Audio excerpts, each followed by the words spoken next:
Oi pessoal, 25 de novembro, vamos lá, vamos continuar, vamos aqui para a parte 2 do caminho de volta.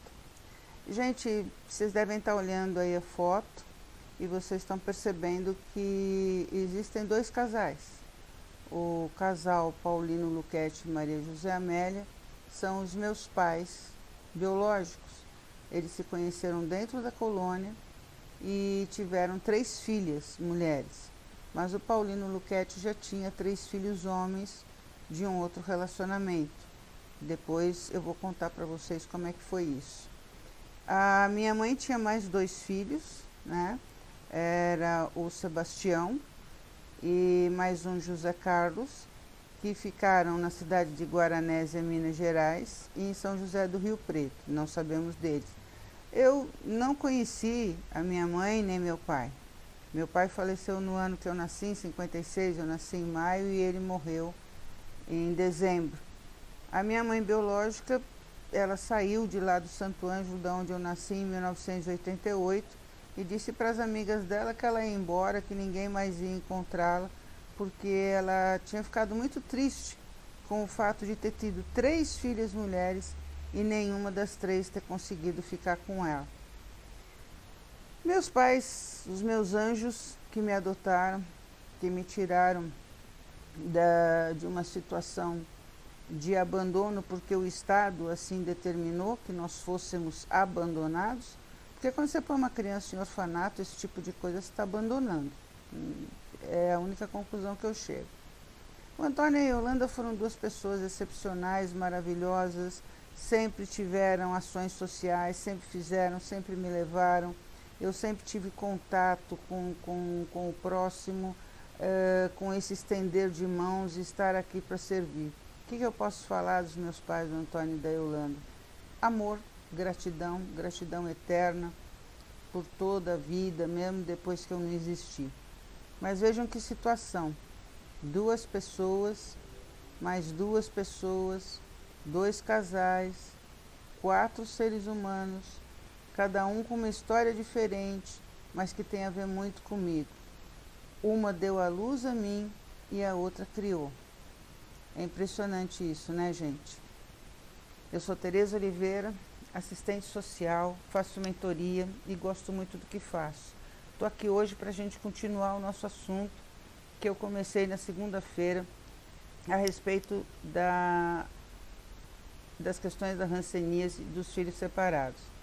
Gente, é a primeira vez que eu coloco par a par, né, os meus pais biológicos e os meus pais afetivos e os meus pais adotivos. E a sensação foi muito estranha, porque eu nunca convivi com os meus pais biológicos. Então, é aquela sensação de foto, de ter querido conviver ou de ter querido pelo menos conhecer e não conheci. E ao mesmo tempo do lado as pessoas com as quais eu cresci, eu me desenvolvi, eu virei uma pessoa um pouquinho melhor talvez, e hoje em dia tento ser melhor a cada momento. A gente acha que tem que fazer isso porque a gente tem muito defeito. Gente, a minha situação nas questões da hanseníase, ela é totalmente diferenciada da maioria dos filhos separados, dos filhos que foram separados dos pais. Porque quando a gente fala filho, né, todo mundo acha que a gente está falando de criança. Ah, os filhos separados, a gente está falando de criança. Eu já até disse outro dia e volto a repetir que nós fomos filhos separados. Hoje nós somos idosos, cidadãos brasileiros, atrás da nossa justiça. Por quê? Porque senão fica uma coisa, sabe, parece que está falando tudo muito pequenininho.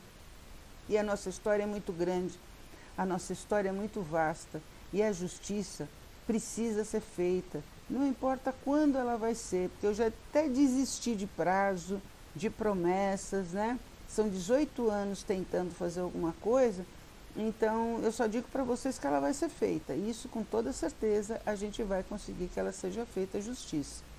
Hoje eu queria conversar um pouquinho com vocês a respeito dessa foto que está aqui, da Associação Santa Terezinha. Olha que interessante. Interessante a história, e eu deixei aqui para falar para vocês. Então, o educandário, que pela maioria das histórias dos filhos pela maioria das histórias das pessoas que ficaram lá, porque os pais tinham hanseníase e estavam isolados, não era um educandário, né?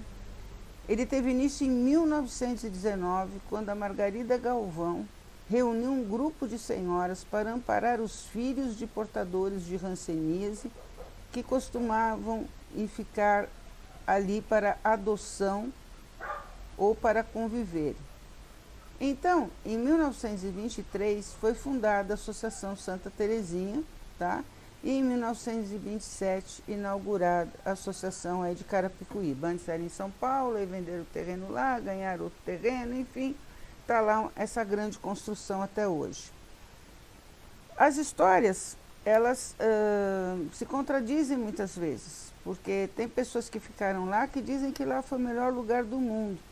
E tem gente, a grande maioria conta que sofria grandes castigos. Mas enfim, o mais importante que tinha na Associação Santa Terezinha era que, graças a Deus, estavam preservados todos os nossos documentos. E eu consegui resgatar os meus documentos pessoais, né, meu prontuário, vamos dizer assim, e por conta deles foi que eu descobri que eu tinha mais duas irmãs biológicas, a Elza e a Marisa. A Elza nos deixou esse ano, faz uns 3 meses, 4 que ela nos deixou, mas deu tempo da gente ainda conviver um pouquinho, e ela era uma pessoa muito doce, mas ela carregava um sofrimento muito grande do tempo que ela foi empregada doméstica, foi escrava doméstica da casa para onde ela foi desde os 9 anos de idade. Se pegar uma foto minha e dela com a mesma idade, nossa, parece a mesma pessoa. E eu falei para vocês que ao longo do tempo eu vou estar colocando as fotos. Hoje eu queria deixar para vocês a seguinte mensagem, para não passar muito o nosso tempo, para não cansar você. Veja que situação. Eu tive 2 pais e 2 mães. Eu não conheci os meus pais biológicos. Eu não sei nem quando a minha mãe faleceu, se é que a minha mãe morreu, né? Provavelmente, pela minha própria idade, talvez sim, mas pessoas que eu nunca encontrei. Mas, por outro lado, eu conheci os meus irmãos, eu conheci uns primos, eu conheci uma parte da minha família biológica com a qual eu mantenho contato até hoje. Mas vejam a situação de uma pessoa quando ela é adotada. É exatamente assim, você fica com 2 lados. Eu disse num livro meu o seguinte, que eu tinha um lado, que era o adotivo, que os fios estavam conectados. E eu tinha um outro lado que eu tinha medo de conectar, porque eu achava que quando eu conectasse, eu podia desaparecer. Mas hoje eu conectei, não desapareci, estou aqui, firme e forte, com muito mais vontade de lutar contra o preconceito que as pessoas têm da hanseníase. Você pode continuar a usar sua ignorância, sabe? Para não acreditar que hanseníase tem cura, para não acreditar que a gente é gente como você. Eu nunca tive hanseníase, mas sou filha de pacientes de hanseníase com muito orgulho.